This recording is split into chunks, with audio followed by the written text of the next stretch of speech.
Hello viewer, আসসালামু আলাইকুম। মহান আল্লাহ তাআলা বলেন, যে ব্যক্তি আত্মশুদ্ধি অর্জন করেছে সে একমাত্র নিজের মঙ্গলের জন্যই আত্মশুদ্ধি অর্জন করেছে। তিনি আরও বলেন, যে ব্যক্তি নেক কাজ করেছে সে নিজের জন্যই নেক কাজ করছে। তার মানে যে ব্যক্তি নেক কাজ করেছে সে নিজের জন্য নেক কাজ করেছে, আর যে ব্যক্তি আত্মশুদ্ধি অর্জন করেছে সে নিজের মঙ্গলের জন্যই আত্মশুদ্ধি অর্জন করেছে। এইটির ব্যাখ্যা করব। আপনারা সবাই জানেন যে আত্মশুদ্ধি অর্জন করাটা ইসলামী শরীয়তে কিন্তু ফরজ। আত্মশুদ্ধির অনেক স্টেপ আছে, অহংকার না করা, হিংসা না করা, এই ধরনের কুরিপু যেগুলোকে বলা হয় সেগুলো কিন্তু আত্মশুদ্ধির একটা পার্ট। এটা অর্জন করা সবার জন্য ফরজ। আর আমরা নেক কাজ করি, সেটাও বা কেন করি বা কার লাভ সেটা বুঝতে হবে। দেখেন, আমরা আল্লাহর জন্য ইবাদত করি, আমরা আল্লাহর জন্য আত্মশুদ্ধি করি, কথাগুলো ভুল। আপনি নিজের জন্যই করছেন।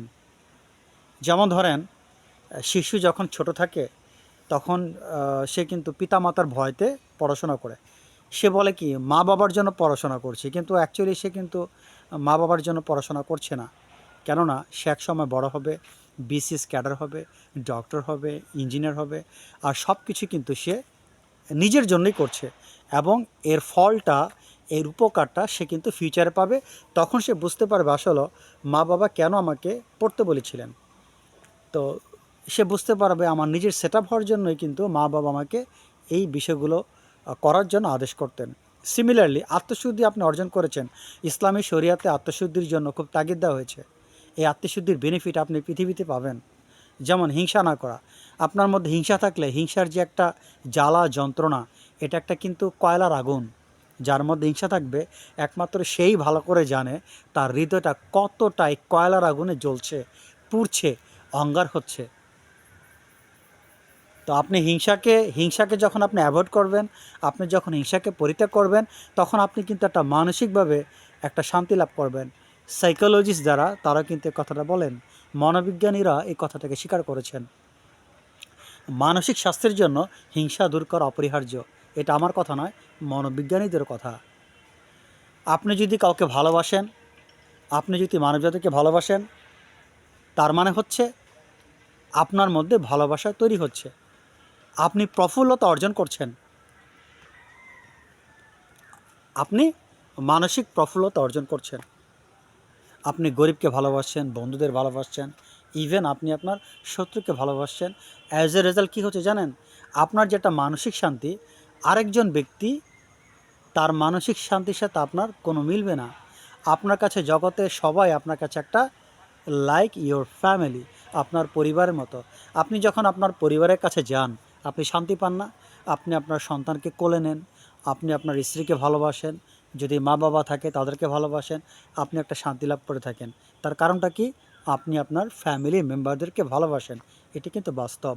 সিমিলারলি আপনি যদি পুরো জগৎটাকে ভালোবাসেন, আপনি যদি আপনার আত্মীয় স্বজনকে ভালোবাসেন, আপনার নেইবার্স, আপনার প্রতিবেশীকে ভালোবাসেন, আপনার ফ্রেন্ডস, আপনার বন্ধুদের ভালোবাসেন, আপনার কলিগস, আপনার যারা কলিগ আছে তাদেরকে ভালোবাসেন, দেখবেন পুরো জগতে আপনার একটা ফ্যামিলির মতো, পরিবারের মতো। তাহলে এই যে মানুষকে ভালোবাসছেন, ভালোবাসার মধ্য দিয়ে আত্মসিদ্ধি অর্জন করছেন, আল্লাহ পাকের লাভ কোথায় বলেন তো? আপনি কোথায় আল্লাহ পাকের জন্য করছেন? আপনি তো নিজের জন্য করছেন।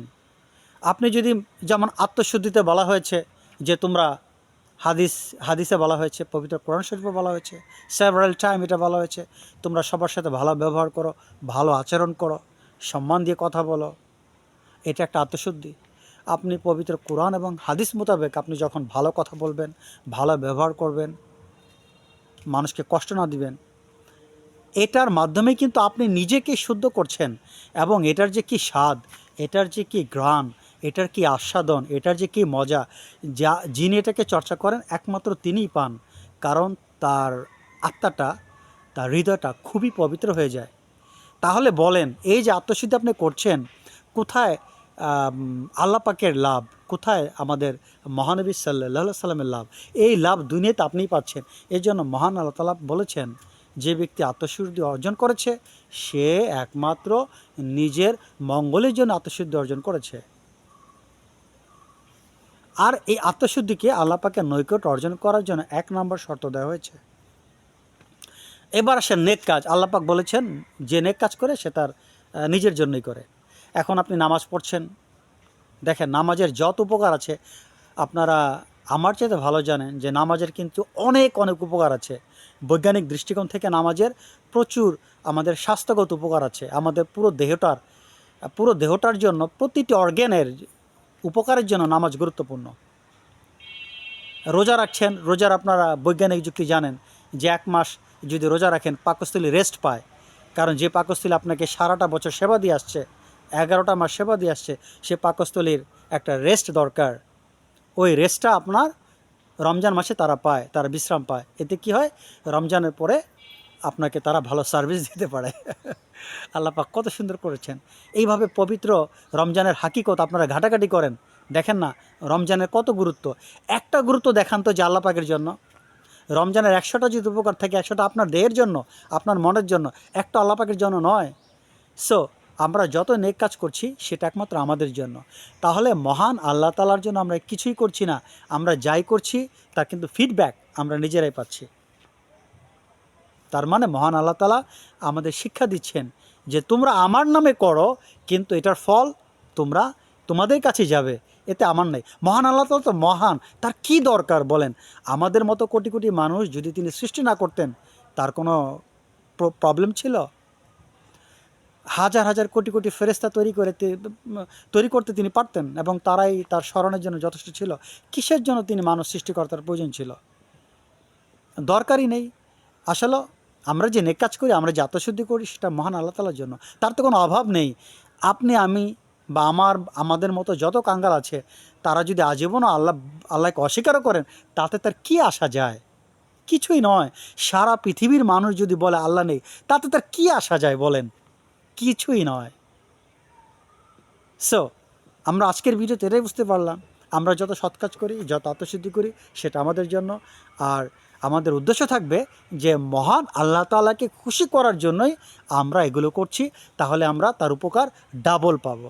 আশা করি ভিডিওটা বুঝতে পেরেছেন। আজ এই পর্যন্ত। আল্লাহ হাফেজ।